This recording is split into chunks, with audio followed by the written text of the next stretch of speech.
My humble respect to Guru Mahan, Guru Piran Sivasankaran, Guru Piran Neo, fellow Jnanis. I'm going to continue Swamiji's teachings, but I'm going to put in the context of, the concept I spoke about is the universal adapter. I think most of you all will know what a universal adapter is, and if you are not sure, I'll do a quick review, and then I want to push ahead. So what we have is that this divine universal adapter is none other than our mind, a mind that is uh, inspired, a mind that is able to, know its own true self. And this takes place if the mind is able to introspect, contemplate, reflect, and meditate. And Mahan's, the 3 stages of meditation, is very helpful. If you practice long enough, it will help you discover your own spiritual compass, that compass that guides us in every facet of our lives. It helps us to understand the Creator, all creations, the creative forces, and also the self, which is a spark of that creation. And that self is what, gives us personality, gives us consciousness, and so on. But what is really fascinating is that this mindset, this practice of introspection, contemplation, reflection, and meditation helps us to essentially, uh, you know, pursue a mindset that transition from a dogmatic belief system to more of a rational, reason, underpinned by reason and logic, but also a scientific basis. Scientific means it's based on experience and awareness and empirical evidence. So we see this. So this mindset that one obtains as one practices meditation, and we saw how this mindset in our previous satsangs, that we saw that this mindset helps a student do really well. This mindset is also helps a professional and a householder, a community, when one is in the household, how it helps one attain uh, this mindset, and performs very well in their household duties. Also, we see that, we play different roles in life: a student, professional, as a parent, as a mother, as a father, as a brother, as a son. We have this different roles that we play, and at times, sometimes the roles are, fine. We do very well, but there are times that, we undergo challenges for whatever reasons. And this mindset helps us to recalibrate, helps us to, refine, and helps us to manage all these relationships really well. Another aspect is also we have to engage, people other than our family. Again, sometimes family, maybe we are a little bit more kinder and gentler, but sometimes we have to deal with office colleagues. Sometimes we have to deal with, you know, uh, people that give us service, whether it's government or doctors and so on, people who are out there. We also see that there are strangers that may not have anything to do with us. They too impact us. And in all these interactions and relationships, there can be positive impact, but there also can be negative impact. A mind that is not so strong can be affected by these relationships. And a mind that is really powerful is able to transition these challenges into opportunities for learning, the scars into stars. And you see that how these relationships become the foundation for learning, development, discovery, innovation, and creativity. All this helps us in our journey throughout our lives as we practice meditation over, daily and incorporate this mindset in every facet of our lives, we see that even when the body is aging, our mind still remains strong, powerful, with a lot of wisdom, rich, imprints in our mind. Now, when we don't cultivate this mindset, as we age, a mind that is so anchored, wedded, and welded to the body also will experience that adverse impact of that decaying or declining body. They get frustrated, they get agitated. And you'll see later on when I speak about how, as one age, when one has this spiritual compass, this universal adapter that helps us to plug into this divine force, no matter what stage of our lives, no matter where we are. So, this divine compass, spiritual compass, helps us to age gracefully. Yes, there are times that the body may be complaining. There are times that the body is tired. There are times that the body, gets sick. In all these circumstances, the mind that is strong and powerful will heal the body. So I'll speak about that. And also, I will speak about how, as we age, as how this body has birth, it also has death. So this body has a finite life, right? So, and how does one prepare for the final stages? Most people, they get afraid.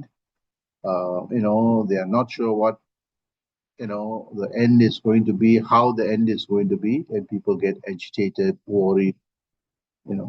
And how does one, with this mindset, even prepare for that final stages of our lives?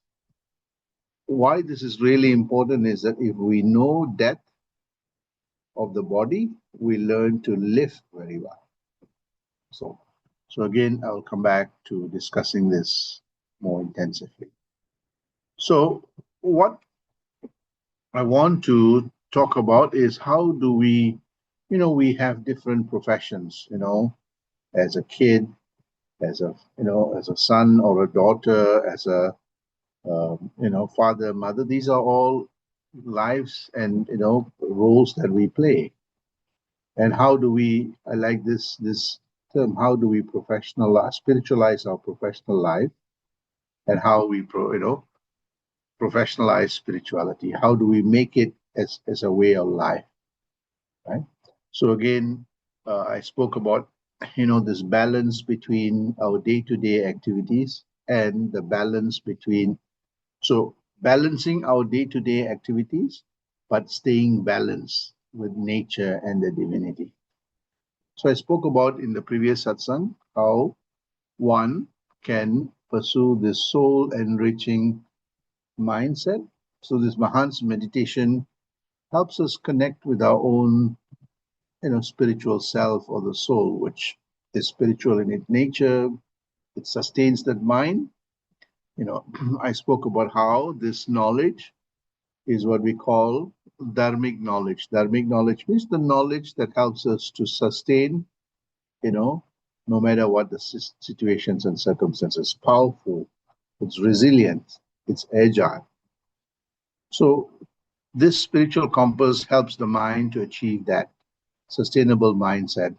It also unlocks the creativity that helps us to open up all kinds of opportunity for us to thrive. One is to keep our body healthy. The other one is that, it's able to generate all the resources that we need to sustain ourselves. So, in this great philosophy, it says dharma, artha, kama, and moksha. How this mindset helps us to have that dharma, that knowledge that makes our mind strong, resilient, adaptable, agile. Artha means a strong mind helps us to generate all the wealth that is needed to help us attain a comfortable and a successful life. Karma is the mindset helps us to learn to divinize our desires, aspirations, and goals in life. And the last one is if we're able to do this, we are able to attain an enlightened life. And that is what this universal adapter helps us to, is to be connected to our own soul force. And I spoke about how when we do that, we nurture those core values, whether it's professional life or family life or in our own community life. So I spoke about that seven qualities, which you can refer to in the previous satsang. I also mapped out this lifespan of ordinary human being in general, right? So from birth right up to death, and there are different stages, different roles that we play, right? And how does one divinize that learning? Throughout our journey, we are learning new things. It's not just in school or university and then we stop learning. If you stop learning, you see that you will not progress. So there's continuous learning that needs to take place. And that's why in our center, we run satsangs, we run, classes or on, lectures on, what we call eternal knowledge about the self and the creation and so on, so that we're able to use this understanding this creative force by in the creation, by understanding the creator, the creation and the creative force, and to use that creative force, unlock the power of the creative force to live a creative and a wonderful life. So we go through this journey, and the spiritual compass or the universal adapter helps us to live a spectacular life. What do I mean by that? An enlightened and completeness, a wholesome, and there is no regrets that we have in our lives. So I covered this, and I covered every stages of our lives. The last one is actually I covered when one is in the age of 40 to about 65. And that's, the age bracket that I am in at the present moment, and many people are in, where, you are, you are still maybe working, some may be working, some may be retired. But this is what I call a steady state phase, which I spoke about. And, at the end of that period, you're preparing for retirement. That means that you are getting ready to, step away from your professional life and devote more time for something more greater. But this period from 40 to 65 is really important. It helps us spiritualize our professional life and professionalize our spiritual life. And I covered this in the last satsang. I won't go into it, but it's all about how we, in the early phase of our professional life, we learn. We start taking commitments in our lives. Whether taking a housing loan, car loan, getting married, having a family. All these are learning experiences that we should be going through to create a sustainable life, and then ensuring that we have adequate resources to what I call a steady state life, and preparing eventually for a period where we will stop working, but yet you still have resources to sustain you till the end of your journey here. And this, I spoke about how this, artha. So dharma, artha is the acquisition of these different capitals of life that helps us to, garner adequate resources to look after our daily needs, our material needs. As long as the body is there, you still need to have shelter, food, clothing. So, you've got to learn to be self-sufficient, self-sustaining. And that prepares us for the next phase of our lives, which is actually aging gracefully and, that spiritual maturity that, which I'll speak about what happens in that phase. So I want to spend some time on what my learnings are from Mahan and Guru Sankaran and many, many other people who Mhm. Actually, those days people retire at an earlier age. At the age of 55, they retire and then they devote a lot of time to other things. Of course, today people are living longer. The retirement age is moved to 60, 65, in some places 70, as long as you can work, whatever that may be. But there comes a period where we will have to, uh, you know, um, step away from the professional life unless the spiritual life and the professional life are treated as one. Not many people are able to do this. So here it is. So, as we are in the final stages of our life. So when I say universal adapter, no matter what the circumstances, stages of our lives, this adapter helps us, guide us, gives us direction to live an enlightened life. So this aging gracefully is really important. And we see that when we have that mindset, that spiritual compass or that connectedness, that universal adapter, something very interesting happens. When people age, they become more cranky, they become more fussy, they become more kind of sometimes get into a cocoon. So go some go through depression. It was very fascinating. I just visited an European country about 3 4 weeks ago, and I was told that in those societies, depression is very high, even though it's a very developed country. In many of those European countries, the depression is very high. Of course, the weather too contributes to it. There's this high incidence of divorce, family breakdown. So all this manifests. That is also coming to many parts of Asia, the kind of lifestyle that we lead. So here, Mahan's meditation and this meditational mindset helps us to age gracefully and enjoy this journey. And when we are happy, the people around us are happy.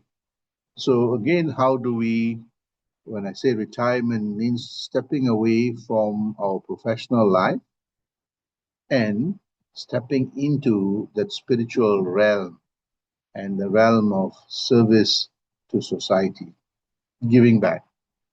So this part is really important. I have fantastic gurus that have guided me in this path. So as I said, spiritualizing professional life and professionalizing spiritual life is very important. So how do we, make sure that even though we are retired, in the retirement mode, we are still of service to others because we have amassed a lot of experience that we can still serve. You see, what happens is that when we stop using our mind and our intellect and we completely retire, that is danger, right? We see that our brain starts disintegrating, our moods change, the body chemistry starts changing, and you see that the aging process becomes much more faster and more intensive. That impacts the moods and so on. So I tell most people don't retire, right? If you can step away from your workplace, but make your place as a work of service, right? So this is what we see that at this stage all our household responsibilities have been completed. If you have children, hopefully the children are all completed, going on with their own lives. You have some sense of financial independence, so you don't have to depend on anyone. You have got a home, you have adequate resources to sustain yourself or the dependents that you have. And that means that planning our lives very, very carefully. So this is the kind of retirement mode. You see, the one of the things that impacts people, the spiritual journey piece is actually financial resources. And I've seen many people towards the later part of their, in the 50s, 60s, and 70s, because of financial difficulties, go into depression, breakdown of family, and so on. So that's why it's very important to save and invest into the right assets. Of course, the most important asset is our own peace of mind and our own mental state.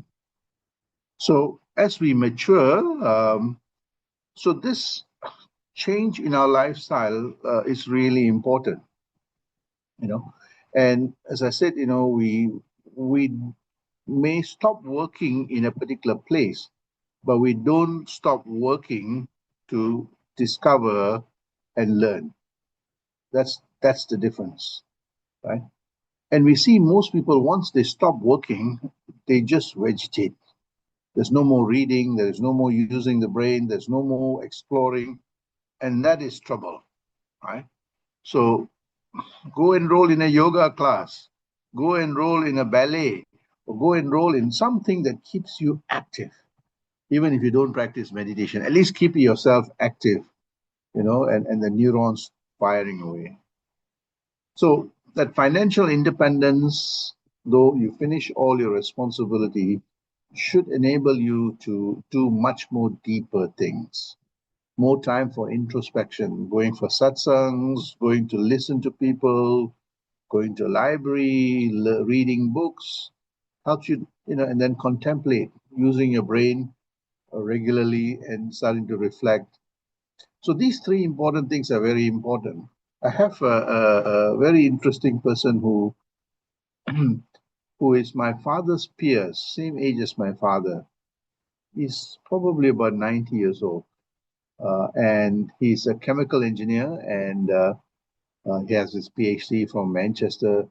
He's 90 years old, and uh, every day he writes a short piece, like how I write every morning. He writes about some contemporary issues, the war in Gaza, globalization, and very fascinating. Every day he writes something new, and he found out that I was doing some work on development. He pulled out a lot of my articles, he summarized it, and 90 years old. And I asked him, and I asked Uncle Raju, why do you do this? He says, that's what keeps me going. That's what enables my neurons. He says, watching TV is one thing, but thinking through and writing actually deepens and keeps my brain functioning. I thought it was really profound, right? So he spends more time introspecting, contemplating, reflecting. And then you see another important aspect is that when we're doing all these things, that is for mental activity, but service enables us to go out and do things, interact, helping the poor. And I see some of my really active, friends who are very senior. They volunteer their time in soup kitchen, Red Crescent, you know, Salvation Army. They go and do things that are of service to others, right? I mean, and that is really important, because if you don't keep yourself active, everything is going to start declining. The former president, President Carter, till his last few days, he was still building homes for the poor, right? He was a peanut farmer, and they build their own things. And that's what a rich life is. It's really, even you don't let the decline of the body stop you from doing what you want to do. And that's why I say dharma, artha, kama, and moksha, divinizing every aspect of our lives. And that's what you enjoy your journey, and if you're sitting down and not doing anything, after a while you get bored, and it's not good for the system. Right? And you enjoy every moment, right? Reading, reflecting, going to a satsang, having a discussion, doing of service. Recently we had this Deepavali function, and we had a lot of people came to the center, started packing up food and things like that. Really a fun time, and then going out and distributing it. It is really, spruces up our hormones, our happy hormones, the hormones that connects us to that caringness. Right? The more we should do that as we age. Maybe during when we had our professional life, we didn't have much time for that. But now, that is what our profession is, the profession of giving back. That's why I say spiritualizing professional life. And professionalizing spiritual life. So the later part of our lives is actually about service, because all the accumulation of knowledge and experience should be channeled back to this service. Donating money is one thing, but going down and doing the thing is two separate things, right?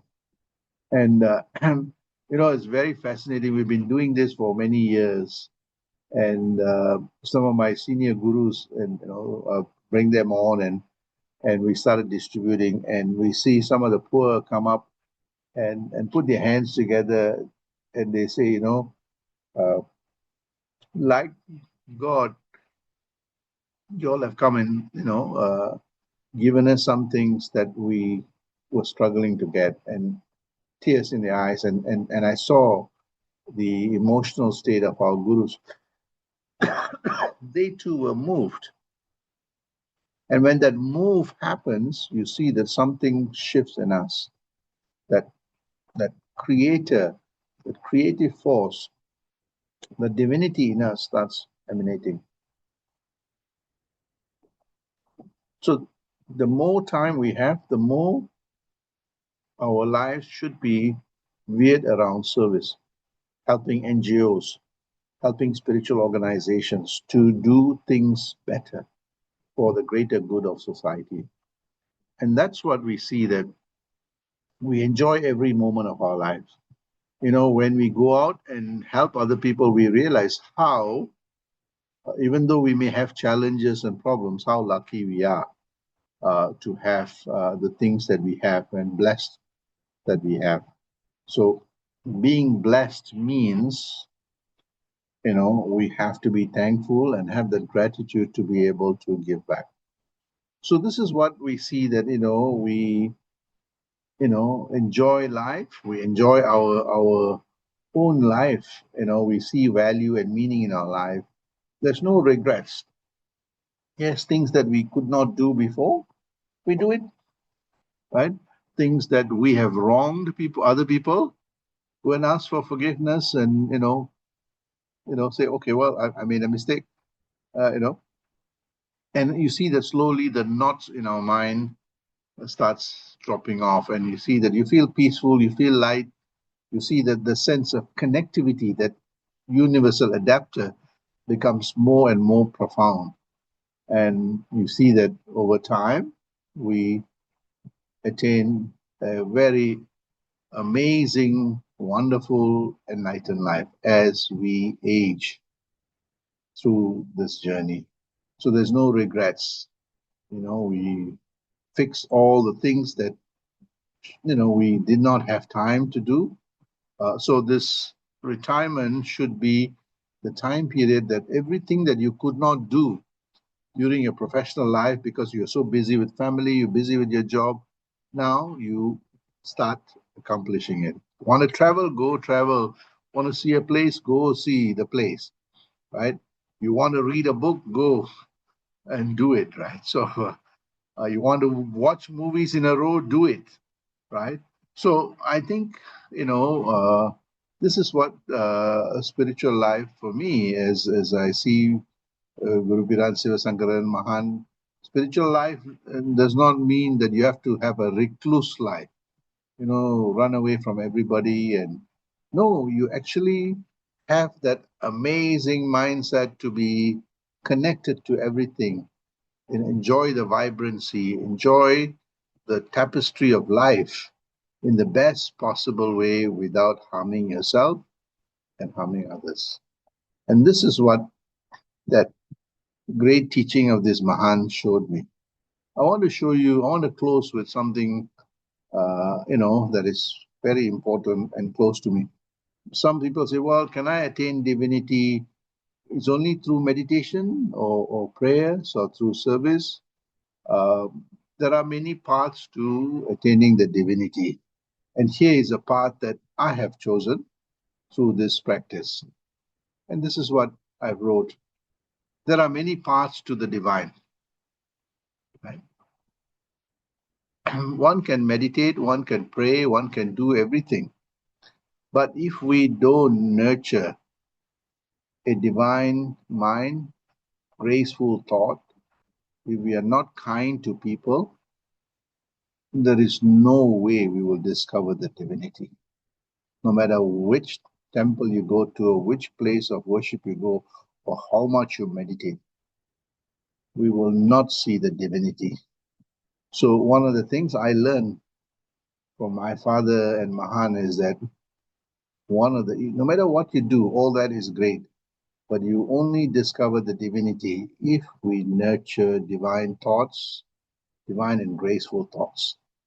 If we keep away, if we slowly minimize that 18 asuric qualities of life, anger, hatred, jealousy, greed, all those things.